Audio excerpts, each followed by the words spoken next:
Serengeti National Park in Tanzania, a place where wildlife is teeming with life, has a special story of magical combinations of species. A tiny bird, known as the horned bird, has found a very unique way to survive.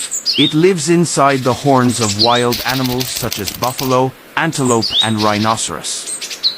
These horns not only provide a safe haven but also strategic locations that give the birds easy access to food from larger animals. Meanwhile, these animals do not feel bothered by these small visitors, creating a wonderful symbiotic relationship.